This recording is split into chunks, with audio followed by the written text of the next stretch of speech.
Death, a subject most of us avoid. When will it come? How will it happen? But when you hold power, when your name alone can shake empires, you begin to sense when the end is near.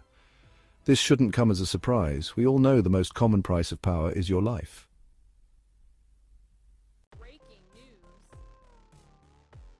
For Cleopatra VII, that terrifying realization lingered for over a month of uncertainty, a month of knowing that her fate had already been decided.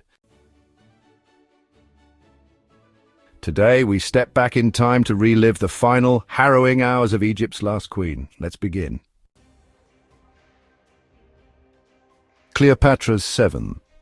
Cleopatra, born in 69 BC in Alexandria, Egypt, was no ordinary ruler. At just 18 years old, she ascended the throne of the Ptolemaic dynasty. A master strategist, fluent in 9 languages, Cleopatra didn't just captivate powerful men, she outmaneuvered them. For years she held the fate of Egypt in her hands, but Rome wanted her kingdom. In the Ptolemaic dynasty, death was no stranger. Her sister Berenice IV was executed by their own father in a ruthless struggle for power. Another sister, Arsinoe IV, was paraded through the streets of Rome, only to be assassinated later on Cleopatra's orders. Remember that for later, because when the end came for Cleopatra, one question remained. Was it karma, or was it simply her time?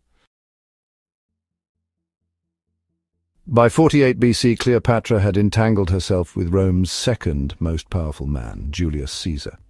The infamous meeting where she was smuggled into his chambers inside a rolled-up carpet? It wasn't seduction, it was survival.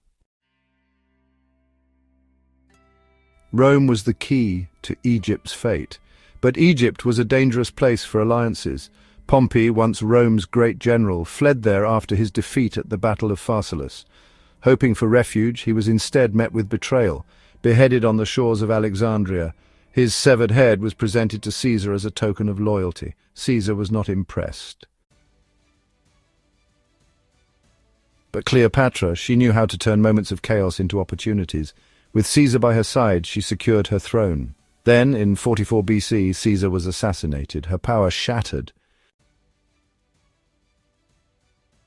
And in the aftermath, another Roman general emerged, Mark Antony, a warrior, a leader, her greatest passion. Together they defied Rome. Together they waged war against Octavian, Caesar's heir and their most ruthless enemy.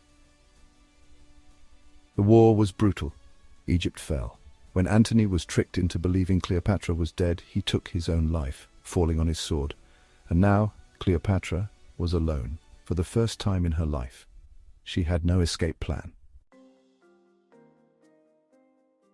August 10th, 30 BC. As the sun set over Alexandria, silence engulfed the city. The streets, once filled with music and life, now lay cold and broken.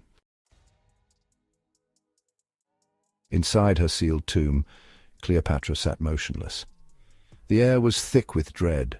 Her last 2 loyal servants, Iris and Charmian, remained by her side. The rhythmic march of Roman boots echoed closer. Octavian's army would arrive soon. A soft knock echoed through the chamber. A basket was delivered. Figs, they said, a simple offering, but Cleopatra's trembling fingers found something else inside, something alive, a serpent coiled in the darkness.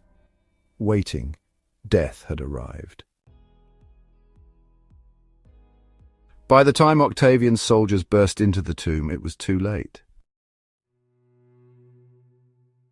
Cleopatra lay still, draped in royal robes, her handmaids lifeless beside her. Octavian stared in silence. Egypt was his, and yet something about the stillness of that room unsettled him. Some say he ordered Cleopatra's body buried in secret, fearing that her grave would become a shrine. Others whisper that her spirit never left Egypt, that on nights when the wind howls through the ruins of Alexandria, her voice still lingers there, calling for her lost lover. But was it truly a serpent's bite that ended her life, or was she murdered? Let us know what you believe in the comments below. And if this chilling tale gave you goosebumps, subscribe for more haunting history. because some ghosts never rest.